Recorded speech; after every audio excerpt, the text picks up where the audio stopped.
Shalom. So I have to know, how did you like The Doctor? Pretty great, right? Highly recommend Matt Smith's seasons of being the Doctor and David Tennant's seasons of being the Doctor. They are worthwhile, very fun, completely silly, but very fun. But the concept that we are bigger on the inside than we ever give ourselves credit for, I think is really worth exploring.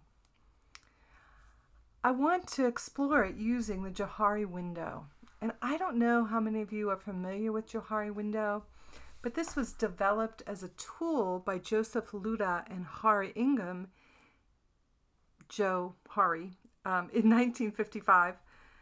And they developed this tool as a self-awareness tool, as an interpersonal communication tool, and as a relationship tool. But I think it also works as we're thinking about our internal space. So let's dig in. Now, the JoHari window is obviously 4 different windows into the soul. The first quad in the top left-hand corner is what's called open and free. This is the area of your soul that is known to yourself, and it's also known by others. There are no secrets here. It's kind of a what you see is what you get, kind of a part of our being. The second part, if we slide over to the right, is the blind area. It's like our blind spots.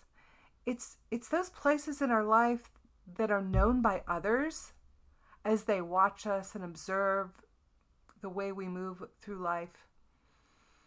But it's those places that are unknown to us. So it's known as a blind spot. The third quadrant is called hidden. And this is the area of our soul that we know quite well, but we keep hidden from others for one reason or another. The last quadrant is the fourth quadrant, and it is the part of ourselves that is unknown by ourselves.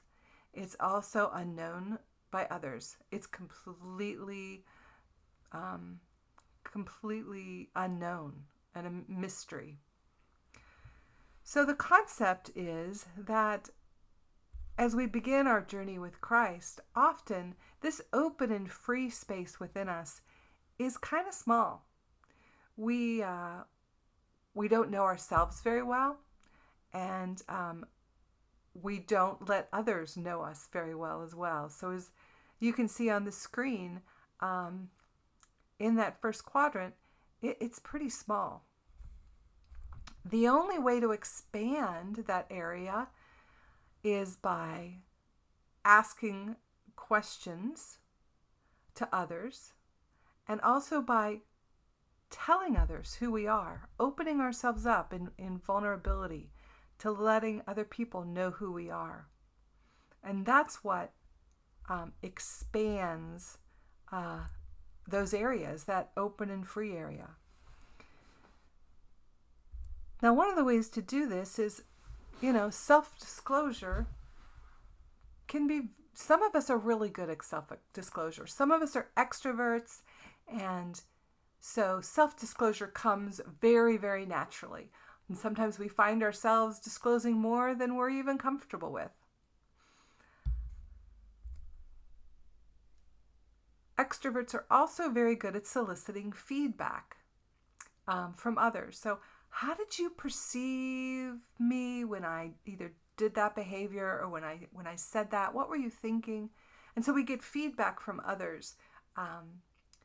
I think extroverts are way better at both of those than introverts. And I happen to be an introvert. So soliciting feedback and being self-disclosing, exposing myself is an art that I've learned over the years as I've become more comfortable with God and more comfortable with myself. I've gotten a lot better at asking questions and asking for feedback, and then feeling comfortable enough to share who I really am, my true self, with others. And so that open and free space really does expand as we continue to follow Christ and as we continue to get to know ourselves.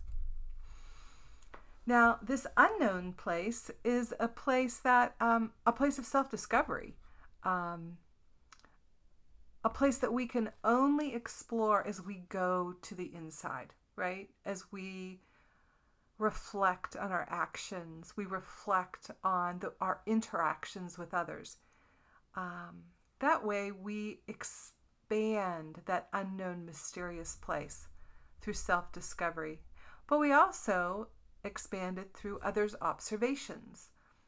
Others might, see that we're really good counseling others, or we're really good with math, or with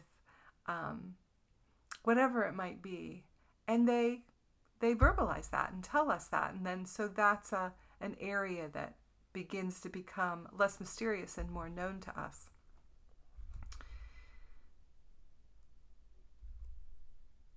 Again, the whole point of this, as Henry Nouwen talks about, is we're being formed internally, is that we're coming back into union with our Creator and coming back into union with our very self, with our true self, and also with each other.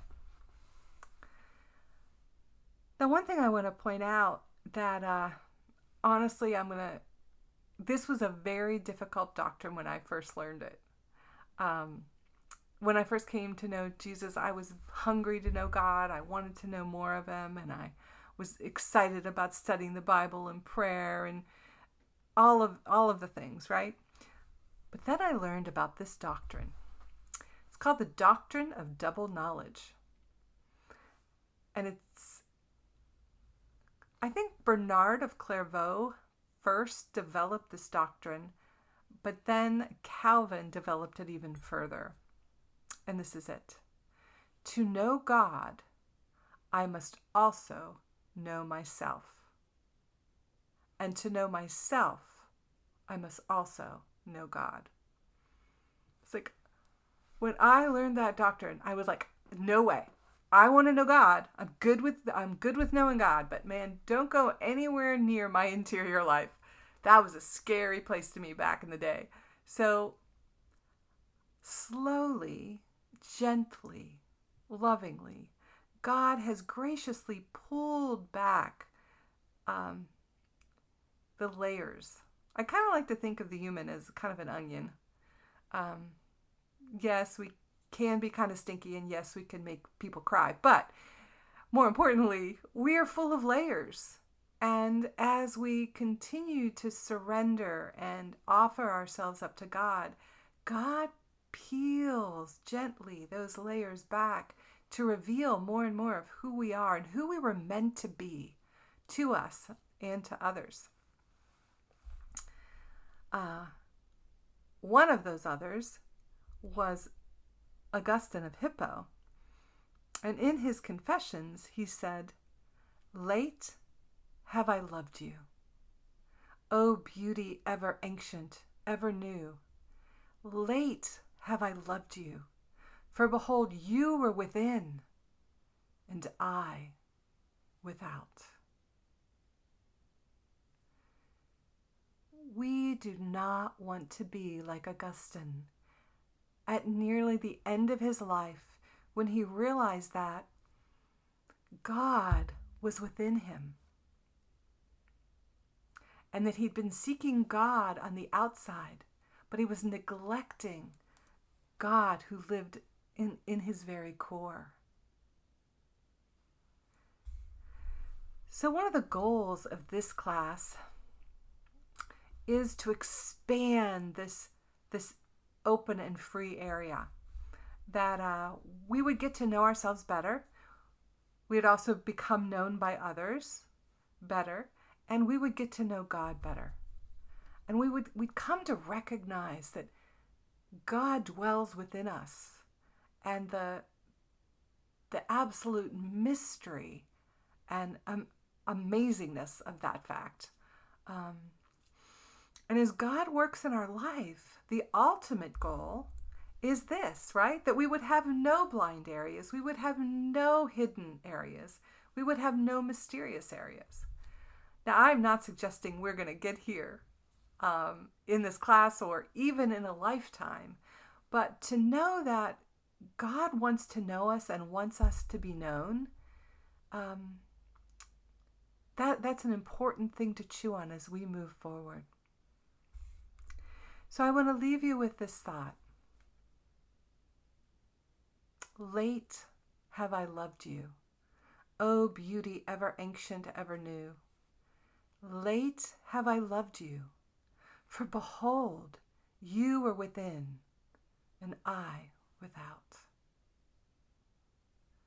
We don't want to end our life there. We want to open the doors of the TARDIS. We want God to reveal himself to us and in us as we move forward on this journey.